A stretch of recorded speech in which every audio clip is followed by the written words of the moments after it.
आज हम जिस फिल्म को देखने जा रहे हैं उसका नाम है मोआना 2। यह एक एनिमेशन एडवेंचर फिल्म है। ठीक है, तो चलिए अब इसकी कहानी देखते हैं। कहानी की शुरुआत एक खूबसूरत टापू द्वीप से होती है, जहां मोआना आवाज ओली क्रवाल्हो अपने दो प्यारे पालतू जानवरों, एक सुअर पुआ और एक मूर्ख लेकिन मजेदार मुर्गा हेई हेई आवाज अल्लन टुडिक के साथ जंगल में भागती भागती जाती है। वो अपने पूर्वजों के प्राचीन अवशेषों की तलाश कर रही है। उसकी उम्मीद है कि उसे समुद्र से जुड़ी अन्य जनजातियों के कुछ संकेत मिलेंगे, लेकिन उसे केवल एक पुराना मटका मिलता है जिस पर पूर्वजों की एक अद्भुत नक्काशी बनी होती है।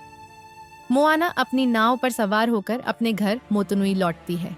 जैसे ही वह पहुंचती है, उसका स्वागत उसके माता पिता तुई आवाज टिमिवा मॉरिसन और सीना आवाज निकोल शर्जिंगर और उसकी छोटी बहन सिमेया आवाज खलीसी लंबर्ट सूडा द्वारा किया जाता है।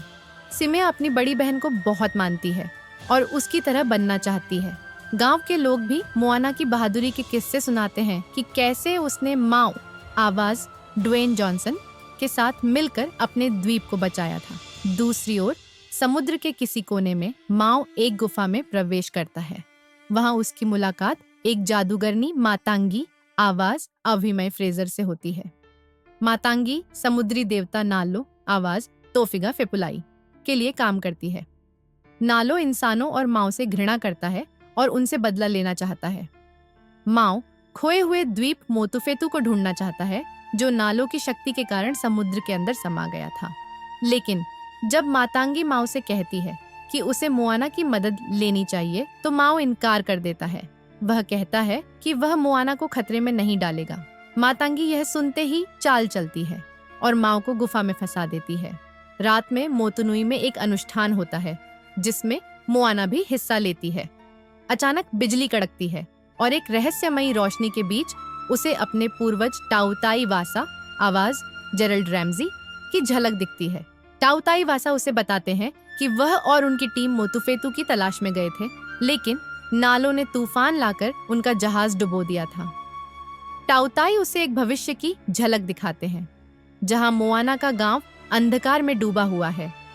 अगर उसने समुद्री जनजातियों को फिर से एकजुट नहीं किया तो यही अंधकार उनकी किस्मत बन जाएगी।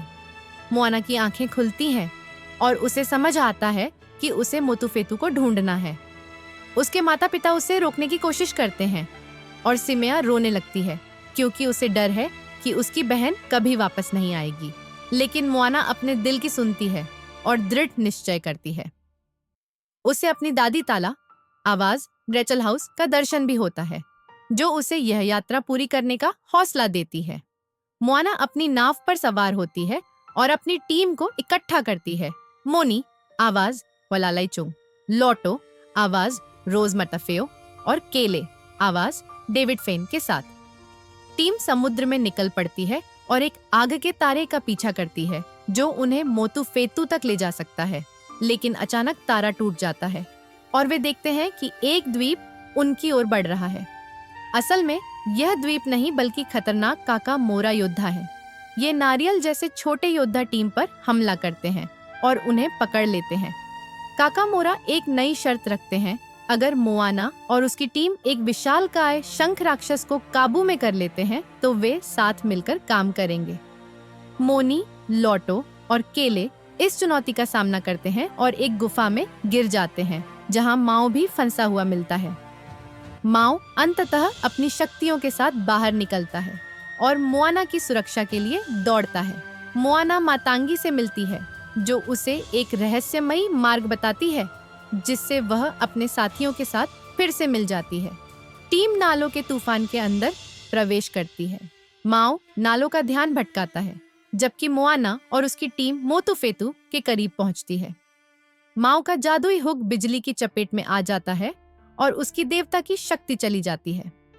मोआना समंदर के नीचे तैरती है और मोतुफेतु को छू लेती है जिससे नालो का श्राप टूट जाता है। लेकिन बिजली का एक और झटका उसे बेहोश कर देता है। माओ उसे बचाने के लिए तैरता है, लेकिन उसे मृत पाकर रोने लगता है और एक माना वावाओ ट्राइबल गीत गाता है। मोआना के पूर्वजों और दादी ताला की आत्मा उसे पुनर्जीवित कर देती है। मोआना के हाथ पर एक वेफाइंडर टैटू उभरता है और माओ की शक्ति लौट आती है। वह अपनी हुक से मोतुफेतु को समुद्र से बाहर खींचता है। मोआना शंख में फूंक मारती है और चारों ओर से अन्य जनजातियां इकट्ठा हो जाती हैं। मोआना और उसका दल मोतुनुई लौटता है। माओ सिमिया से मिलता है और सिमिया उसके कान खींचती है, जैसा मोआना ने पहली बार किया था। बहनें एक दूसरे से गले मिलती हैं। मोआना अपनी जनजाति को दिखाती है कि उसने समुद्र की अन्य जनजातियों को कैसे जोड़ा है। द्वीपवासी वीनो द वे गीत गाते हैं और अपने नए साहसिक सफर पर निकलते हैं।